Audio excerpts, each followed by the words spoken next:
Welcome back to the show. Ben's here with his sofa surfers. Our special guest Lawrence Delalio's here. Now, MP Nadine Dorries has proposed a new bill in Parliament that will see teen girls getting lessons in abstinence. But will it make any difference at all to what a 16-year-old gets up to on a Friday night with her new boyfriend? Julie from the Family Planning Association says it's unrealistic to tell girls just to say no. Nadine, what are you getting at with this bill? What do you want to happen? What I'd like is that along with sex education lessons in school where girls are taught to, from the age of 7, to apply condoms onto bananas and taught about safe sex and taught about all the other options, what I'd also like to go in alongside those, something which actually empowers them and gives them an alternative. Because unfortunately society is so over-sexualised now that many of the young girls that I've been talking to, and in fact, it was the words of one 14-year-old in particular that maybe bring the bill forward. She actually said to me, but the thing is that if you say no, people will think you're weird in school if you said no.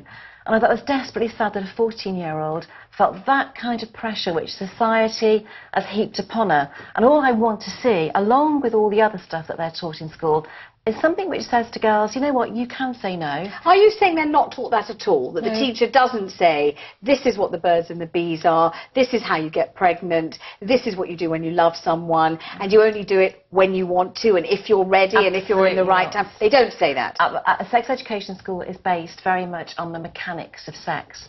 So there's no relationship counselling, there's no relationship advice, it's just the mechanics. And that's one of the problems. What I'd like to see going alongside the mechanics is the relationship. I mean, those words you've just said, they would be perfect if those words were said and were spoken in schools, but they're not. And in fact, the interesting thing is that all the lessons I've sat in on, every teacher has said to me, and I've spoken to them about it afterwards, they've all said the same thing to me, we just don't feel qualified to do this. So you are saying that sex is taught as if it is inevitable. You will be having it, and when you do have it, this is how you don't catch a disease, Absolutely. This is how not to get pregnant, these are the positions you can do it in, when you will be having it. But Absolutely. there's never an option which is, and you might not want to, and No. if you don't want to, don't, make sure you don't, make sure you say you don't. That's not happening. Never, those words have All right, never let's been bring spoken. Julie Bentley in from the Family Planning Association. I think lots of people watching will think Nadine's onto something here.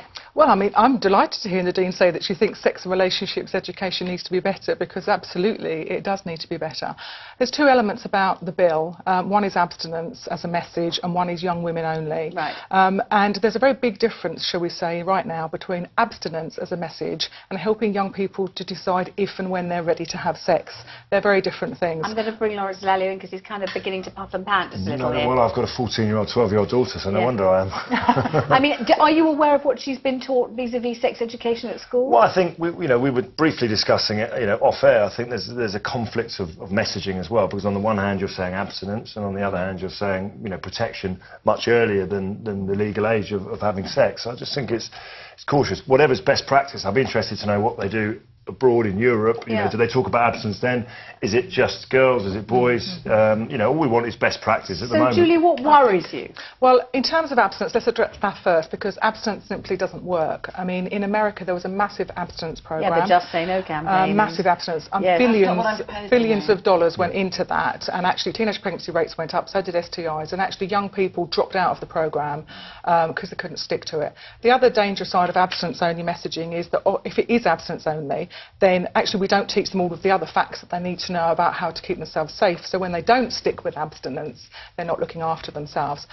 Yes, what's the matter? Well, the issue is that it's not an abstinence programme that I'm proposing. What are you proposing? I'm proposing that what's taught in schools at the moment, which is safe sex and all the other sex stuff that goes into school as sex education lessons, should stay. I'm not saying we remove it. An abstinence-based programme is very different from, alongside everything else, also saying to children, just like you said, you can say no. And actually, the wording of the bill, unfortunately, because it's in legalese language, used the word abstinence, which isn't what I wanted, but it's about an additional bolt-on module in sex education which teaches relationships and teaches girls the empowerment of being able to say no. It's not just boys, it's not only girls either. No, I say quite clearly in the bill that this should be taught to girls and boys, but I want the emphasis on girls, because it's girls who lose their education, girls who go on benefits, girls who usually throw in the towel and spend a lifetime on benefits, girls who enter old age and poverty, girls who usually end up with a row of guesting fathers and more babies because they can't get back into education and can never get the opportunities that would have been theirs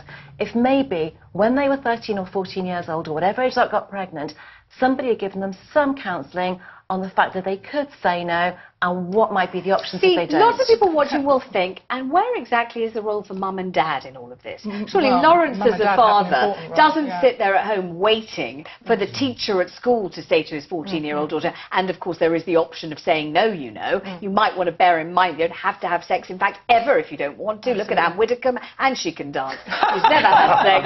We love her. You know, there is the option of not doing it. There's the option of waiting until you're married, which I know nobody ever dares to say anymore, but I'm saying it on the television. You could wait until you're married, or waiting until you fall in love. That's another option, or waiting until you're in a stable relationship. Now, if the teacher hasn't told her, don't tell me you're not going to tell her. No, but I mean, parents have got a huge role to play. Of course they have, not just in sexual education and behaviour, but in the areas of alcohol and drugs and all the other. You've got a massive role to play, and I don't think you can rely on what they're being taught at school in any, as the only way. You need to be, totally part of that. And I know that myself and my wife Alice, would do that, as a matter of course. I'm sure all parents.